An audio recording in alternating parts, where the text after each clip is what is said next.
Hey, Peter Temis here, founder and president of the Institute for Innovation in Large Organizations. I want to talk for a minute with you about narrative, about how innovation in large organizations is in some ways shaped by and always boosted by a strong narrative. The story you tell, it has to be a true story. It has to be a story that's relevant, but how those stories matter so much. And the place to begin is in 1954. Roger Bannister breaks the 4-minute mile. You may know this story. The background is very interesting. You know, this was a kind of classic British men's club event. You know, this is something that all over the world, and in 1954 you still had this colonial presence of the British in a whole bunch of places and the lingering cultural impact of earlier colonization.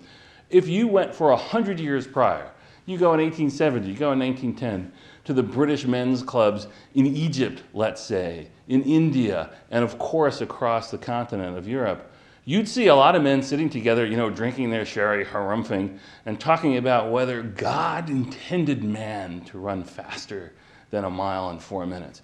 The notion was maybe there's, you know, a hard stop based on creation of what the body could do. And these men, and they were almost all men, would put money into these extraordinarily talented, dedicated foot racers, and they would try to get them to go faster than 4 minutes, working on the thesis that maybe it just wasn't something a human can do. And then, in 1954, Roger Bannister does it. Now, what's so interesting about this to me, and I think what should be interesting to all of us from the perspective of innovation in large organizations, is that 6 weeks later, someone else did it. And then 2 more guys did it. And then it starts happening all the time. So here we are, what are we, 70 years later? Less than that? There are over 1,500 individuals who have now run a mile faster than 4 minutes. But I'm interested in what happens right after 1954, right after the month, the day that Bannister breaks that barrier. Because the news traveled, think about this, all over the world. People who cared about how fast a human can run, about what that natural limit might be, heard the news. He did it. 4 minutes has fallen. Bannister went faster. The story traveled around the world.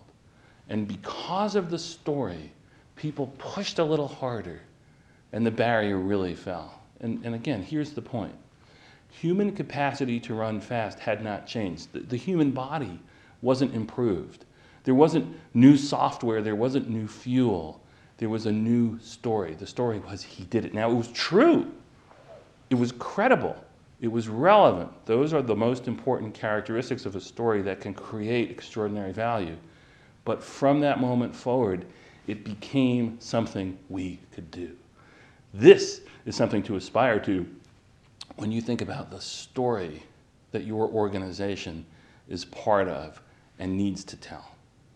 So please come join us at the Institute for Innovation in Large Organizations to talk about issues like this, to talk about best practices, to converse and make connections with folks who do the kinds of work that you do.